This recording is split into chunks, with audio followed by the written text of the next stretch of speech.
Hi, my name is Nur Anis Atira binti Amra with metric number 151694 from School of Education, which is Arts and Education. And this is not your cliche presentation.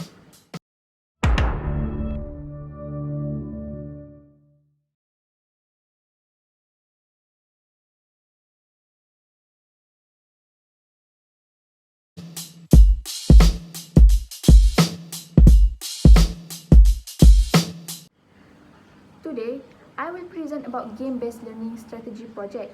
First of all, welcome to PGT 201E Instructional Technology Practice. So, as you guys can see here is my geography module that will guide geography teachers in preparation for the teaching and learning process. The subject I choose is Geography Form 3 and the theme for this subject is Physical Geography. Then, the learning content is Wildlife in Malaysia or Hidupan Liar di Malaysia, and my target students is Form 3 students, which is 3 intellect from Sekolah Menengah Kebangsaan Tengku Mahmud. The lesson will be carried out for the duration of 1 hour and 20 minutes. It will achieve 3 main objectives. After the learning session, students can identify wildlife in Malaysia. Second one is discuss human activities that threaten wildlife in Malaysia.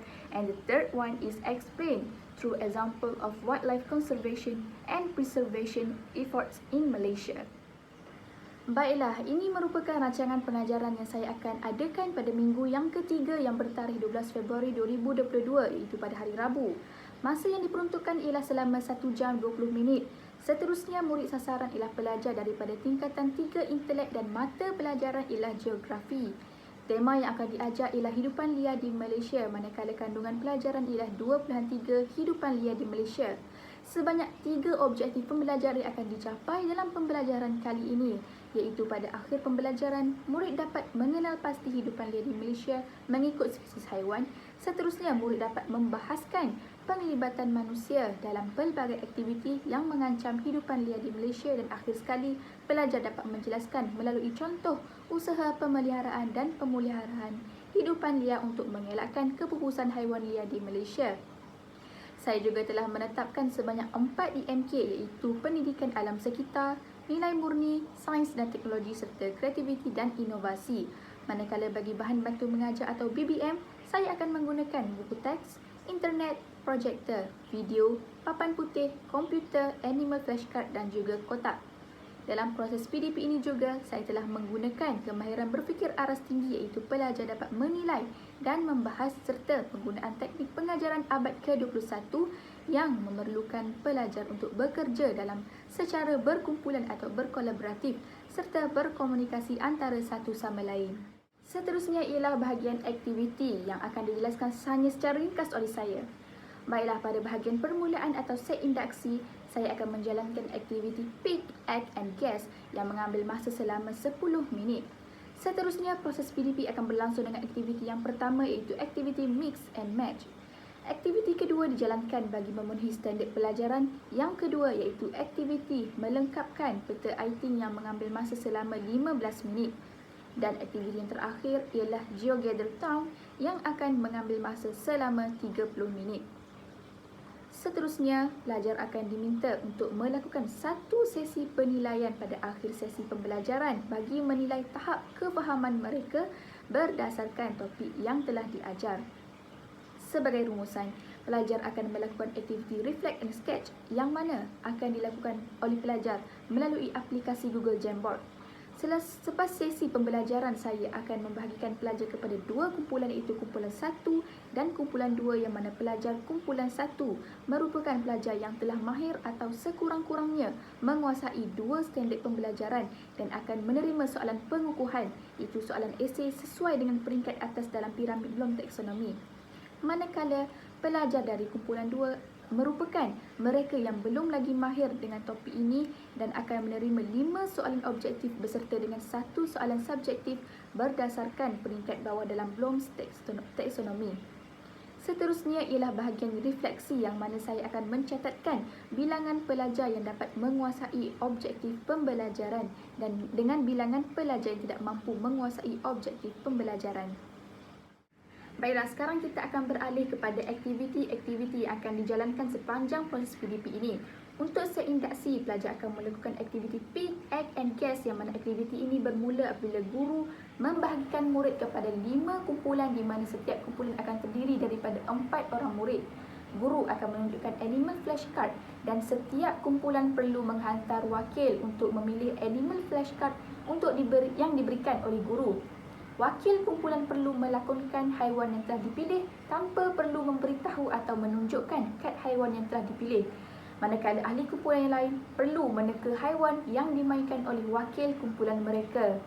Baiklah, aktiviti yang seterusnya ialah mix and match, iaitu sebelum memulakan aktiviti ini, pelajar akan diberi pendedahan berkaitan dengan ciri-ciri haiwan oleh guru seperti omnivore, herbivore dan juga carnivore. Kemudian guru akan meletakkan animal flashcard di dalam kotak yang perlu dipilih secara rawak oleh wakil dari tiap-tiap kumpulan. Mereka perlu memilih 2 keping animal flashcard untuk ditampal di papan putih mengikut kotak yang telah disediakan oleh guru beserta nama haiwan tersebut dengan betul. Pelajar perlu bekerjasama dalam kumpulan untuk mengelaskan setiap haiwan yang dipilih bersama-sama dengan nama haiwan tersebut. Berikut merupakan contoh yang pernah dilakukan.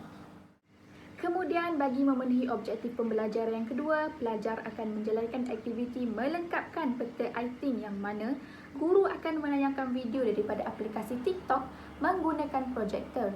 Pelajar perlu menonton serta memahami kandungan video tersebut.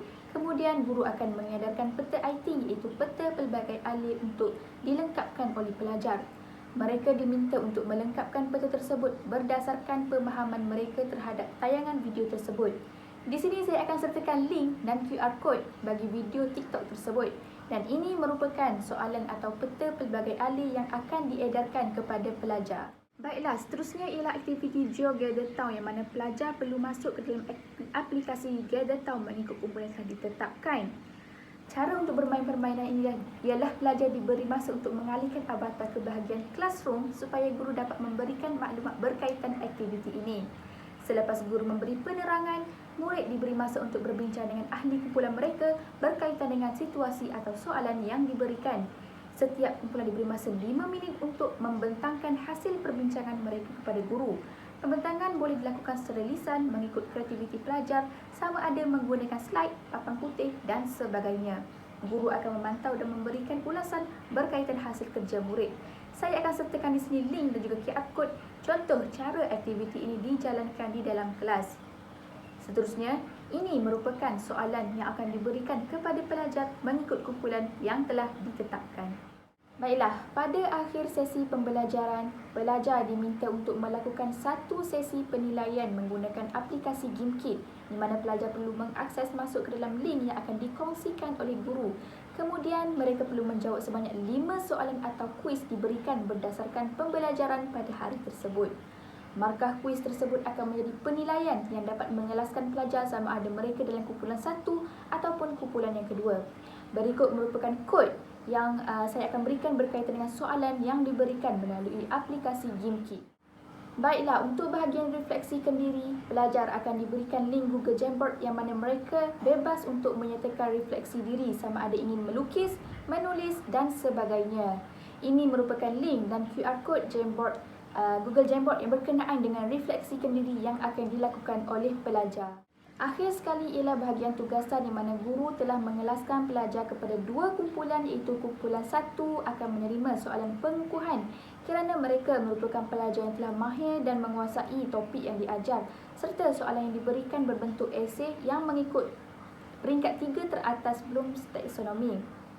Manakala pelajar dari kumpulan 2 akan menerima soalan pemulihan yang mana mereka merupakan pelajar yang belum mahir atau belum menguasai topik yang diajar.